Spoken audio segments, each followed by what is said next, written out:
If you have the skill and the knowledge to cure a genetic disease, then frickin' do it. Said Sarah Gray, a representative of the American Association of Tissue Banks and the mother of a 6-day-old baby who died of a fatal genetic disorder. A 6-day-old baby that could have survived longer and more healthy if his genes were altered when he was an embryo. For Sarah Gray's baby, for Sarah Gray, and for numerous other cases, the government believes that we should legalize current technologies for manipulating the genetic characteristics of human embryos. Mainly, we're going to legalize it for medical purposes, obviously. And let me elaborate why. More than 10,000 diseases result from mutations in one or other from the 20,000 genes in the human genome. The disorders are rare, but across the world, they affect millions and millions of people. By altering the genes of the human embryos, we could, number one, provide a better life for those people with single genetic disorders such as cystic fibrosis. And let me stress on single genetic disorders because the technologies we have now are able to mainly treat these disorders, not other complications. Let's start first by understanding what is cystic fibrosis and understanding the suffering of these patients. Cystic fibrosis. The prevalence, 70,000 cases worldwide, with about 1,000 cases diagnosed yearly, according to the Cystic Fibrosis Foundation Patient Registry in 2017. The cause? A mutation in a single gene. A single gene would ruin this person's life forever. The result, an unbearable life of a buildup of mucus in their airways, blocking their ability to breathe. They have, on a daily basis, several times to clear the mucus from their throats to be able to breathe, to be able to survive. The result, an unbearable life of a very deteriorated digestive system that may result in malabsorption, which may lead to many other consequent diseases. A result of an unbearable life that could result in infertility. They would not have the right to be parents, which is a normal human right. A result of an unbearable life of increased risk of deadly lung infections and liver diseases. The solution is genetic manipulations of human fetuses to correct the single gene mutation that would result in cystic fibrosis and other genetic disorders.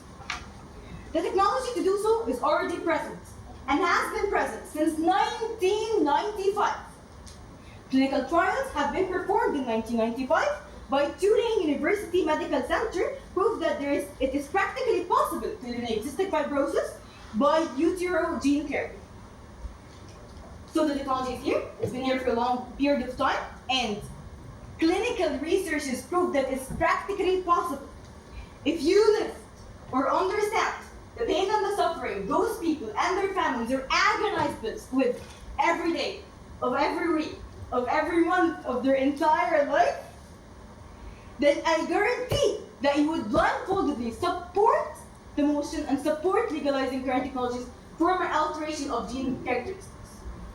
My second point would be, allowing gene manipulations minimizes the financial burden caused by the genetic diseases. Yes, they are a huge financial burden. A gene editing tool called CRISPR, which many of us have heard about, was discovered in 2012 that can edit the genes of human fetus. The co-discoverer of this tool stated that the gene editing of embryos would cost only around $2,000, according to the University of California in 2015, which would mean it would cost only $2,000 to treat a single gene mutation, so the person wouldn't have to live with all the consequences I previously mentioned. On the other hand, beta thalassemia, one of the single gene genetic disorders, would cost $1,030,350 to treat beta thalassemia on the lifelong run. So comparing, ladies and gentlemen, the $1,030,050 to the $2,000, it's obvious which is the better choice. Moving on to my third point. By legalizing gene alteration, we are decreasing the numbers of abortions. How would we decrease the number of abortions? A baby with a genetic disorder is a challenge and a trouble to his family. That's true. The baby will suffer forever, and the parents' lives will be altered forever.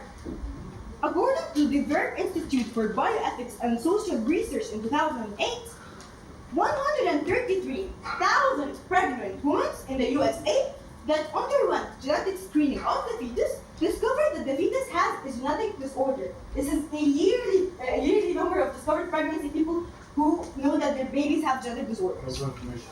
Let me finish my point and I will take your point. Afraid of the responsibility, scared of grieving so hard, not wanting their child to live a difficult, miserable life, 90% of them choose to abort their pregnancy. 90%! If we legalize genetic manipulation of human embryos, we could fix those genetic problems that led the parents in the first place to resort to abortion. Thus, we could save the lives of the 90% of aborted babies yearly. We could save the lives of 119,700 babies per year in USA alone. Some of my points, I, as the Prime Minister, sat the motion office and demonstrated our state and pointed 3 points. The first one being providing better life for people with single gene genetic disorders such as cystic fibrosis. The second one being allowing gene manipulation to minimize the financial burden caused by the genetic diseases. And the last one being by legalizing gene alteration, we will decrease the number of abortions. Thank you very much.